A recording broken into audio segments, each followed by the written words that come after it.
तो अब हम लोग पढ़ने वाले हैं कि पावर शेयरिंग क्यों करना चाहिए, पावर शेयरिंग डिजरेबल क्यों। जनरली एग्जाम्स में क्वेश्चन पूछे जाते हैं इससे भी, इसके भी 5 पॉइंट्स बनते हैं। Why power sharing is desirable, तो इसके मेनली 2 पॉइंट है और 2 के सब पॉइंट करने पर 5 पॉइंट बनते हैं। जो मेन 2 पॉइंट है वो है प्रूडेंशियल रीजन पावर शेयरिंग के और दूसरे है मोरल रीजन। प्रूडेंशियल रीजन का मतलब होता है a decision based on careful examination of your loss and gain. कहने का मतलब है इन शॉर्ट अपने नफे और नुकसान को देखते हुए किसी तरह के फैसले को लेना is prudential reason of taking any decision. तो दूसरा रीजन है मोरल रीजन। तो पहले प्रूडेंशियल रीजन के 3 पॉइंट्स को समझते हैं। Power sharing help to reduce the possibility of conflict between social group. ये हम एग्जांपल से भी समझ रहे हैं। बेल्जियम में पावर शेयर कर लिया गया जिसके कारण प्रॉब्लम अराइज नहीं हुआ, whereas in श्रीलंका इन्होंने पावर को शेयर नहीं किया and that led to a social conflict between 2 social group, that is Sinhala and Tamil। तो पहला पॉइंट ये है that power sharing help to reduce the possibility of conflict between social group। Social group के बीच में आपस में तनाव को कम करने का सबसे अच्छा तरीका होता है पावर को सही तरीके से शेयर करना। दूसरा है that it always bring better outturn and ensure political stability in democracy। कहने का मतलब यह है कि किसी भी तरह के देश को अच्छे से डेवलप करने के लिए वहां पर जो गवर्नमेंट होना चाहिए वो स्टेबल होना चाहिए, यानी कि स्थिर होना चाहिए। जैसे फॉर एग्जांपल अगर हम झारखंड का देखें तो झारखंड में गवर्नमेंट जब आई तो स्टेबल नहीं थी, बट जब गवर्नमेंट स्टेबल हो गई तो यहाँ डेवलपमेंट भी होने लगा। उसी तरह से किसी भी कंट्री में अगर गवर्नमेंट या किसी भी जगह पर अगर गवर्नमेंट स्टेबल नहीं है तो डेवलपमेंट नहीं हो सकता। और अगर आप पावर शेयर नहीं करते then it will lead to conflict and that conflict lead to instability of government, जो कि देश के डेवलपमेंट को हैम्पर करता है। तो सेकंड पॉइंट बहुत सिंपल है, बहुत आसान है, कहता है that it always bring better outturn and ensure political stability in democracy। Third point ये कहता है the domination of majority is not only oppressive for minority but it also ruined the majority। कहने का मतलब ये है कि जो माइनॉरिटी कम्युनिटी को ऑप्रेस किया जाता है मेजॉरिटी कम्युनिटी के द्वारा, ये सिर्फ माइनॉरिटी को प्रॉब्लम नहीं करता है, ये लॉन्ग रन में मेजॉरिटी कम्युनिटी को भी हैम्पर करता है। जैसे एक एग्जांपल ले लेते हैं श्रीलंका का। क्या श्रीलंका के सिविल वॉर में सिर्फ तमिलियन ही हुए, तमिलियन पर ही अटैक हुआ या सिर्फ तमिलियन ही मारे गए?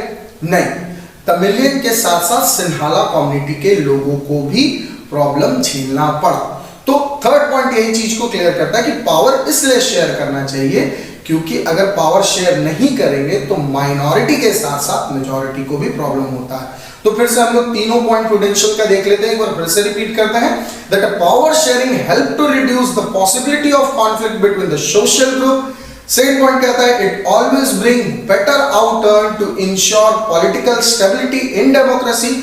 और तीसरा the domination of majority is not only oppressive for minority but it also ruined majority. कहने का मतलब है कि अगर पावर शेयर किया जाए तो कहीं ना कहीं कॉन्फ्लिक्ट के चांस सोशल ग्रुप के बीच में कम हो जाता है। दूसरा पॉइंट यह है दैट एक स्टेबल गवर्नमेंट मिलती है जिससे कि देश का डेवलपमेंट होता है। और तीसरा पॉइंट यह कहता है कि मेजॉरिटी भी रिंड होता है जब माइनॉरिटी ऑप्रेस्ड होते हैं। ये तीनों प्रूडेंशियल रीजन है। अगर एग्जाम में आपसे सिर्फ प्रूडेंशियल रीजन पूछे जाए तो आप ये 3 पॉइंट लिखिएगा। और अगर क्वेश्चन पूछा जाता है why power sharing is desirable तो प्रूडेंशियल के 3 पॉइंट के साथ आप मोरल के भी 2 पॉइंट्स को ऐड कर दीजिएगा।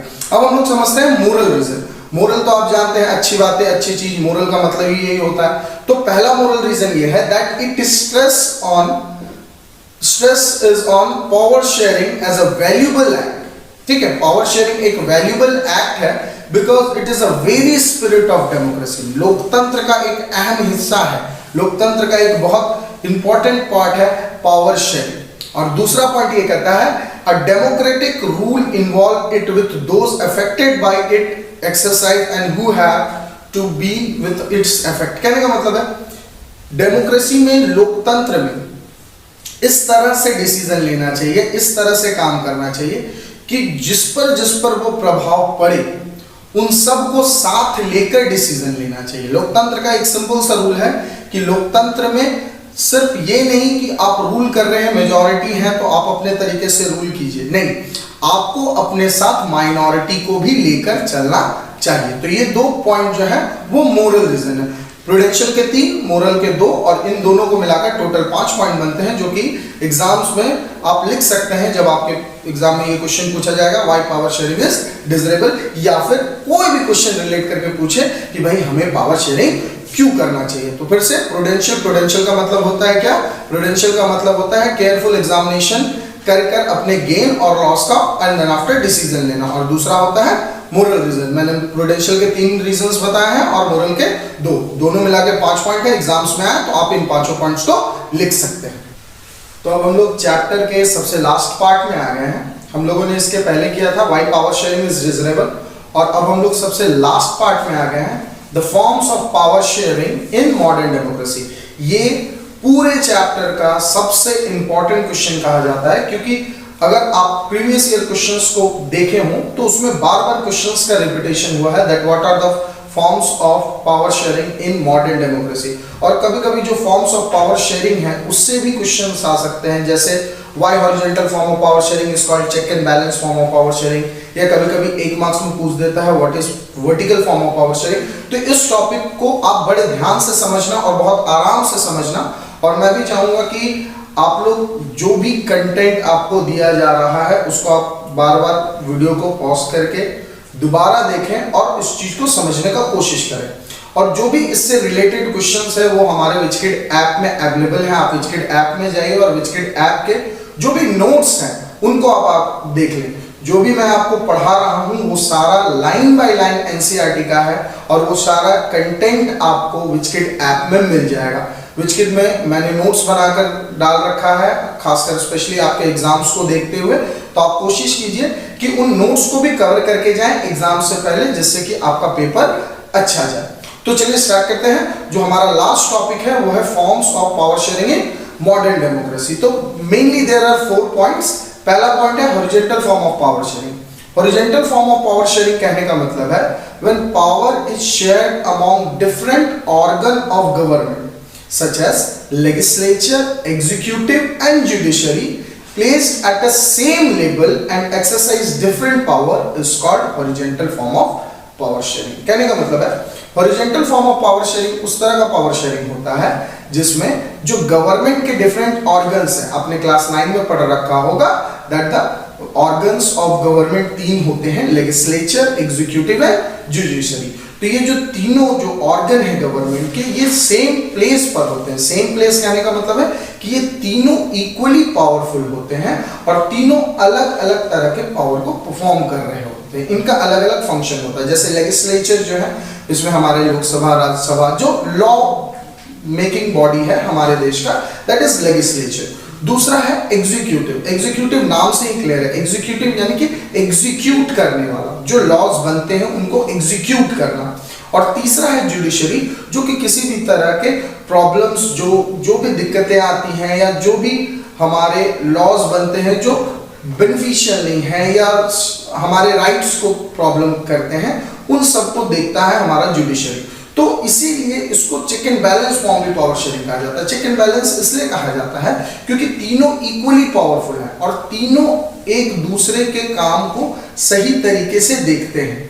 अगर किसी एक के द्वारा गलती किया जाता है तो जो दूसरा या तीसरा रहता है वो उसको चेक करता है एंड देन आफ्टर करेक्ट करके बैलेंस करता है, and that is the reason it is called check and balance form of power sharing. तो पहला फॉर्म ऑफ पावर शेयरिंग क्या है? Horizontal form of power sharing, जिसको क्या बोला जाता है? Check and balance form of power sharing. In horizontal form of power sharing the power is shared by the different organ of government such as legislature, executive and judiciary placed at the same level and exercise different power। तो आपको समझ में आ गया होगा horizontal form of power sharing क्या है। Horizontal form of power sharing को check and balance form of power sharing क्यों कहते हैं? ठीक है, क्योंकि हॉरिजॉन्टल का मतलब ही होता है इस तरह का, यहाँ पर तीनों लेजिस्लेचर, एग्जीक्यूटिव एंड जुडिशरी, ये तीनों जो प्लेस है वो सेम ऑर्डर में प्लेस किए गए और सेम ऑर्डर में प्लेस होने के कारण तीनों का जो पावर है वो कहीं ना कहीं इक्वली है, but they perform different functions. ठीक है, दूसरा जो फॉर्म ऑफ पावर शेयरिंग है मॉडर्न डेमोक्रेसी में, वो है vertical form of power sharing. Vertical form of power sharing कहने का मतलब क्या है? When power is shared among government at a different level is called vertical form of power sharing. जैसे हमारे देश में अगर जाए तो सबसे ऊपर टॉप मोस्ट में जो पावर शेयर कर रहा है वो है सेंट्रल गवर्नमेंट, उससे थोड़ा नीचे है तो पावर किनका? State government. और लोकल लेवल पे सही तरीके से रूल करने के लिए म्युनिसिपल कॉर्पोरेशंस और गांव में पंचायत होते हैं। तो इस तरह से जो पावर है वो डिफरेंट लेवल पे बांट दिया गया। इसी को फेडरलिज्म भी बोला जाता है या federal form of power sharing बोला जाता है, जिसको आप सेकंड चैप्टर में हम लोग पढ़ेंगे उसको, ठीक है। तो जो federal form of power sharing है, जिसमें सबसे जो टॉप पर रहता है वो सबसे ज्यादा पावर को एक्सरसाइज करते हैं, उनसे जो नीचे रहते हैं वो कम, और जो सबसे लास्ट में रहते हैं वो सबसे कम पावर को शेयर कर रहे होते हैं। बट यहाँ पर सबसे मजेदार बात यह है कि तीनों इंडिपेंडेंटली वर्क कर रहे होते हैं, जिससे कि जो आउटकम या रिजल्ट आता है वो बहुत अच्छा आता है। इस तरह का अरेंजमेंट हम लोगों ने बेल्जियम में भी पढ़ा था। बेल्जियम में हम लोगों ने थर्ड पॉइंट में देखा था that some power of central government is given to the state government of to region and each state region government are not subordinate of central government. जो ईच स्टेट रीजन के जो भी government थे उनका साथ था कि वो सेंट्रल गवर्नमेंट के सबऑर्डिनेट नहीं थे, दे आर इंडिपेंडेंट। तो कहीं ना कहीं इसी को vertical form of power sharing भी कहा जाता है। What is vertical form of power sharing? Vertical form of power sharing का मतलब होता है when power is shared among different level of government, different level of government, अलग अलग लेवल पे, जैसे सबसे top, then after middle and then after bottom, इस तरह से जो डिवीजन किया जाता है इसको हम कहते हैं vertical form of power sharing. तो इन शॉर्ट अगर आपको याद करना है तो आप ट्रिक रख सकते हैं, horizontal form of power sharing equal होता है, पावर इक्वली एक्सरसाइज करता है, और कहीं ना कहीं इनका फंक्शंस डिफरेंट है बट पावर इक्वल है। And then after vertical form of power sharing, in vertical form of power sharing top to bottom जो लेवल होता है वो धीरे धीरे डिक्रीज करता है बट पावर जो रहता है वो शेयर किया जाता है। और तीसरा है, थर्ड पॉइंट इसका बनता है among the different social group. Different social group, इसको अगर हम अच्छे से एक्सप्लेन करना चाहें तो जो बेल्जियम में जो कम्युनिटी गवर्नमेंट थी वो third form of power sharing था, ये थर्ड फॉर्म ऑफ गवर्नमेंट था। तो when power may also be shared among different social group as religion and on linguistic basis, ठीक है। तो इसी को हम कहते हैं third form of power sharing, और जिसको हम लोगों ने पढ़ रखा है बेल्जियम में जो लिंग्विस्टिक बेसिस पर बनाया गया था कम्युनिटी गवर्नमेंट, वो एक तरह का third form of power sharing था। और लास्ट है when power is shared among political parties and pressure group, ठीक है। पावर जो है वो different political parties and pressure groups के द्वारा भी शेयर किया जाता है। मैं यहाँ प्रेशर ग्रुप्स का डेफिनेशन दे देता हूँ क्योंकि प्रेशर ग्रुप का जो चैप्टर है वो आप लोगों को आगे नहीं पढ़ना, आप इसका मतलब समझ लो। Pressure group is a organisation और when group of people try to influence the government policy without participating in election. जब अ ग्रुप ऑफ पीपल जो है वो सरकार के नीतियों को प्रभावित करना चाहते हैं बिना राजनीति में शामिल हुए, तो इस तरह का जो होता है उसको हम प्रेशर ग्रुप कहते हैं। और यही प्रेशर ग्रुप आगे जाके मूवमेंट को करते हैं, जैसे चिपको मूवमेंट हो गया, या फिर हाल फिलहाल में हम लोगों ने जो अन्ना का मूवमेंट था इंडिया अगेंस्ट करप्शन का, ये सब एक तरह का प्रेशर ग्रुप के द्वारा किया गया था। They directly not participated in election but they try to influence the government policy. तो कहीं ना कहीं कुछ समय के लिए जो पावर था वो इनके द्वारा शेयर किया गया था। और पॉलिटिकल पार्टीज भी पावर शेयर करती हैं क्योंकि कोई भी पॉलिटिकल पार्टी परमानेंटली डेमोक्रेसी में रन नहीं कर रही होती है। कभी एक पार्टी जीत रही है तो फिर दूसरे बार किसी और पार्टी को चांस मिल रहा है, तो इस तरह से पावर इन पार्टियों के बीच में बढ़ती हुई रहती है। तो कहीं ना कहीं फोर्थ पॉइंट क्या है, bye political parties and pressure group power is also shared. Power sharing arrangement can also be seen in a way of political party, pressure group and movement control and influence those with power। तो चार point है जिसको बहुत अच्छे से आपको दिमाग में रखना है। मोस्ट इंपॉर्टेंट पार्ट है इस चैप्टर का, that what are the form of power sharing in modern democracy। horizontal form of power sharing, then after vertical form of power sharing, then after community government, यानी कि a third form of या फिर उसको दूसरे नजर से याद करना चाहे तो among the different social group which is also called community government, and last power is shared among different political party and pressure group। मैं आपको एक बार फिर से बोल देना चाहूंगा कि आप जो भी पढ़ रहे हैं ये सारा नोट्स, इसके क्वेश्चन आंसर विचकिड ऐप में अवेलेबल है, आप वहां जाएं और इनको अच्छे से एक बार रीड आउट कर लें।